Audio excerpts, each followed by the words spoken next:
अस्सलाम वालेकुम स्टूडेंट्स, आज हम दो टॉपिक पढ़ने वाले हैं। एक है कैथोड रेज की दरियाफ्त का और दूसरा है कैनाल रेज की दरियाफ्त का। तो स्टार्ट से पहले मैं आपको बताता चलूं, ये हमने रिपीट कर रहे हैं, ठीक है ना, आपके लिए तो रिपीट कर रहे हैं, इधर फर्स्ट टाइम कर रहे हैं।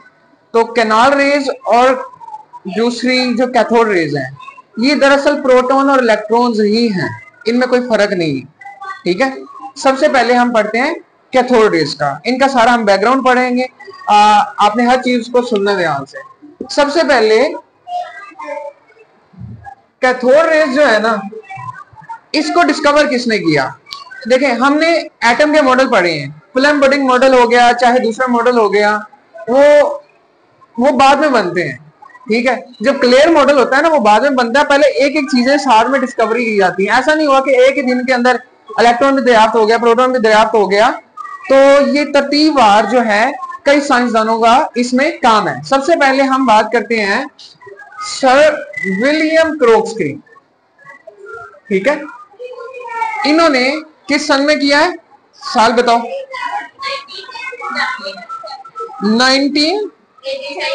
1897 यानी कि ये जो 19वीं सदी है, बिल्कुल उसके एंड में ये साइंटिस्ट थे। इन्होंने क्या किया? दरियाफ्त किया कैथोड रेज को। अब उन्होंने कैसे किया, किस तरह से किया, उन्होंने पूरे एक्सपेरिमेंट किए, उसको मैं जरा आपको एक्सप्लेन करता हूँ। तो उन्होंने लिया, सबसे पहले उन्होंने ना एक ट्यूब ली, जस्ट लाइक दिस, एक ट्यूब ली। उस ट्यूब के अंदर उन्होंने वैक्यूम क्रिएट किया। वैक्यूम क्रिएट करने के लिए उन्होंने क्या? वैक्यूम पंप का इस्तेमाल किया। देखिए ना, सबसे पहले एक ट्यूब ली, देन उन्होंने इस ट्यूब को अटैच कर दिया एक वैक्यूम पंप के साथ। यहां पर हम वी के साथ उसको वैक्यूम पंप को जाहिर कर रहे हैं, ठीक हो गया। एक ट्यूब ली, उसके अंदर उसके साथ में वैक्यूम पंप अटैच कर दिया। वैक्यूम पंप का काम क्या था? वैक्यूम क्रिएट करना ना, वैक्यूम कहते हैं खला को। और उसके अंदर से जब हम किसी कमरे के अंदर से किसी पंखे के जरिए हवा को बाहर निकाल देते हैं, जाहिर सी बात है वहां पे अंदर कुछ नहीं रहता ना, हवा का प्रेशर क्या है? कम हो जाता है। अब इसकी भी तो रीजन है ना। इसकी रीजन ये है कि हम कभी भी कोई एक्सपेरिमेंट करते हैं ना, तो हम कोशिश करते हैं कि वहां पर एनवायरनमेंट क्या है? आइसोलेटेड हो जाए। आइसोलेटेड एनवायरनमेंट से मुराद है कि अंदर जो बाहर के मौसम का असर है ना, वो अंदर कम से कम हो, वो जीरो नहीं हो सकता। जो वैक्यूम है ना, अंदर जीरो खला 100% नहीं हम क्रिएट कर सकते, लेकिन कुछ हद तक तो हम कर सकते हैं ना। तो उन्होंने उस पंप के जरिए अंदर क्या किया? वैक्यूम क्रिएट कर लिया काफी हद तक, ठीक हो गया, यानी कि अंदर का प्रेशर बहुत कम कर लिया। अब नेक्स्ट उसने क्या किया? नेक्स्ट उसने उसके साथ एक और चीज अटैच की, वो थी बैटरी। पॉजिटिव नेगेटिव चार्ज मैं लगा के जाहिर कर रहा हूं। उसने एक बैटरी अटैच की, किसके साथ? इसी ट्यूब के साथ उसने बैटरी अटैच की। अब बैटरी का क्या काम है? बैटरी का काम तो जाहिर सी बात है वोल्टेज देना है। देखें, ये हमने स्टार्ट किया, इससे स्टार्ट में हमने आपको बता दिया उसने क्या क्या सामान लिया। जब भी आप कोई तजुर्बा करते हैं ना, तो स्टार्ट में हम यही बताते किया किसने, सामान क्या क्या जमा किया, हमें पता चल गया क्या क्या सामान जमा किया। देन लास्ट में क्या चीज है कि अब उसने प्रैक्टिकली तौर पे किया क्या, और फिर उसके बाद हम उसके नतीजे आपको बताएंगे। सबसे पहले उसने किया क्या? उसने किया ये कि इस सामान का यूज करते हुए उसने इसके अंदर से सिर्फ एक क्लिक ही तो करनी है, बटन दबा के उसने हाई वोल्टेज इसके अंदर से गुजारा, किसके? इस ट्यूब के अंदर से। और मैं आपको बताता चलूं, यहाँ पर हमने दो चीजें और हैं। अब देखें ना, करंट किसी चीज से ऐसे ही नहीं आ जाता, उसके अंदर उस आपने पॉइंट्स बनाने होते हैं, उन पॉइंट्स का नाम होता है, एक इस जगह पर, देन दूसरा दूसरे एंगल पे, दूसरी साइड पे। इनको हम क्या कह रहे हैं? इलेक्ट्रोड्स। क्या? इलेक्ट्रोड्स। ये इलेक्ट्रोड्स उसने दोनों साइड्स पे लगाए। ये जो करंट जा रहा है ना अंदर, एक का कनेक्शन इधर से है, एक का इधर से है। जाहिर सी बात है, जब भी करंट जाता है तो उसकी दो वायर्स होती है, एक होती है पॉजिटिव वायर, दूसरी होती है नेगेटिव वायर। अब यहाँ पर कौन सी वाली है? एक को हमने कैथोड का नाम दिया और एक को हमने एनोड का नाम दिया। देखिए, जो हमारे राइट पर है ना, दिस वन, इसको हमने नाम दिया कैथोड का, और जो लेफ्ट पर है हमने उसको नाम दिया एनोड का। राइट वाला कैथोड, लेफ्ट वाला एनोड। और आपको पता है कैथोड के ऊपर कौन सा चार्ज होता है? नेगेटिव। और एनोड के ऊपर कौन सा चार्ज होता है? ये ऐसे ही नहीं हो गया, जाहिर सी बात, हमने जिस तरह का करंट दिया उसी तरह का उसके ऊपर चार्ज आया। जब भी कोई बैटरी होती है उसकी दो तार होती हैं, एक पॉजिटिव चार्ज वाली, एक नेगेटिव चार्ज वाली।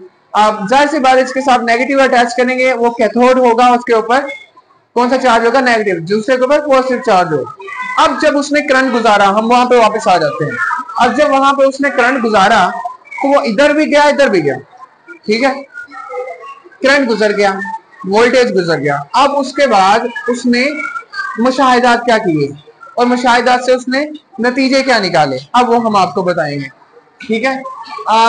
जो भी उसने मुशाहिदा किए, सबसे पहले मुशाहिदा उसने किया कि ना जब हम उसके अंदर से करंट गुजारते हैं ना तो क्या पैदा होती है, वहां पर ना रोशनी की शुआएं पैदा होती हैं, ठीक हो गया। और वो शुआएं क्या है, वो खत्ते मुस्तकीम में सफर करते हैं। अब यहाँ पे ये चाहे आप मुशाहिदात में लिख लें या आप इसको खसूसियात की हेडिंग देंगे, खसूसियात में लिख दें, ये लॉन्ग क्वेश्चन है, अक्सर आता होता है। तो ये जो रेस थी क्या है, खत्ते मुस्तकीम में यानी कि स्ट्रेट लाइन में, सीधी लाइन में ट्रेवल करती हैं, ठीक हो गया। सेकेंडली दूसरी चीज, इनके रास्ते में अगर कोई गैस शफाफ ठोस चीज रख दी जाए तो ये उसका साया बनाती है। जाहिर सी बात है, शफाफ से मुराद है ट्रांसपेरेंट, ट्रांसपेरेंट, ट्रांसपेरेंट जैसे कि शीशा होता है, अगर शीशा बिल्कुल ट्रांसपेरेंट है देन उसके अंदर से तमाम लाइट की मिकदार गुजर जाएगी। लेकिन अगर उसमें हल्का सा भी कलर है तो पीछे उसका साया बनेगा ना, क्योंकि वो चीज उसको रोक रही है। तो हम वही कह रहे हैं कि अगर गैर शफाफ चीज उसके सामने रख दी जाए तो उसका साया बनाएंगी, ठीक है। नेक्स्ट उसका जो थर्ड पॉइंट है, इलेक्ट्रिक फील्ड में इनका झुकाव पॉजिटिव प्लेट की तरफ होता है। इलेक्ट्रिक फील्ड में इसका झुकाव किसकी तरफ होता है, पॉजिटिव प्लेट। अब देखिए ना, इलेक्ट्रिक फील्ड है, उसके उसमें वो पॉजिटिव फील्ड की तरफ जा रही है या नेगेटिव फील्ड की तरफ जा रही है, इसके ये जाहिर करेंगे कि उसके ऊपर चार्ज कौन सा है।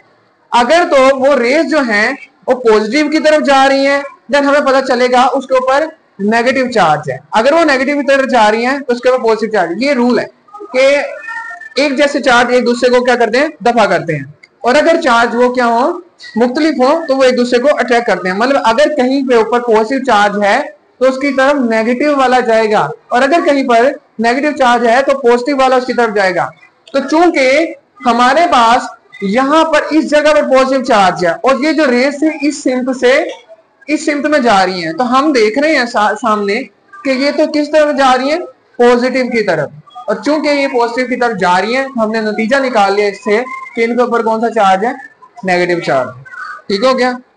नेक्स्ट ये रेज जिस भी जिस्म पर पड़ती हैं, जिस भी बॉडी पे ये पड़ती हैं, ये उसका टेम्परेचर राइज कर देती हैं, टेम्परेचर बढ़ा देती हैं।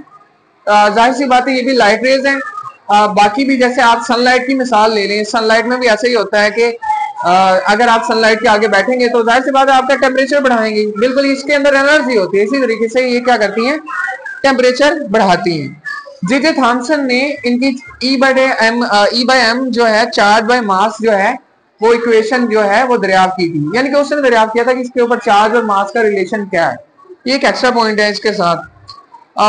ये रेस जब डिस्टॉर्ट ट्यूब की दीवार से टकराती हैं तो उनसे रोशनी पैदा होती है। जब ये रेस जो है, ये है डिस्टॉर्ट ट्यूब जिसको हम कह रहे हैं, जो हमने ट्यूब स्टार्ट में, जब इनके साथ टकराती हैं, देखिए ना रोशनी जो है ना वो सीधे रास्ते में सफर करती है, लेकिन अगर रास्ते में कोई चीज आ जाए ना वो बिखरती भी है।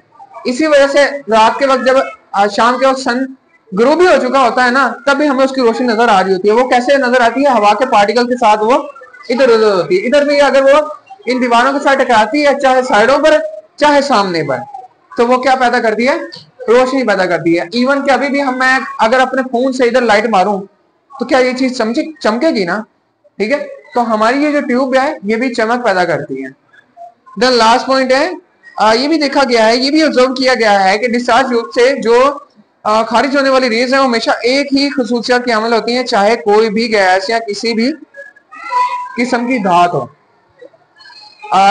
हमारी जो मादा है ना, जिस मादे से हम बने हुए मटेरियल, वो बेसिकली ना वो एटम से बना हुआ है, ठीक है, और उससे भी छोटा यूनिट है इलेक्ट्रॉन।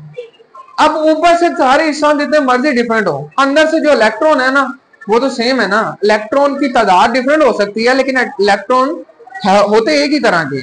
तो इस वजह से चाहे कोई भी मटेरियल हो, ये उन्होंने बताया कि हमने ये देखा है बहुत सारे एक्सपेरिमेंट करने के बाद ये नतीजा निकाला है कि जितने मर्जी आप वो ले लें, जो सा मर्जी आप कंपाउंड ले लें, लेकिन अगर हम इस तरह से एक्सपेरिमेंट करें ना तो उनके अंदर से जो रेस पैदा हो रही है या कैथोड रेस पैथोरियन की खुसूसियात जो है ना वो एक ही तरह की होती है। क्या होती है?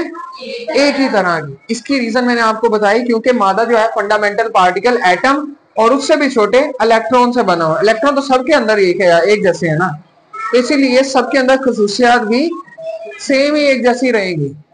ठीक हो गया? ये था हमारा टॉपिक किसके लिहाज से,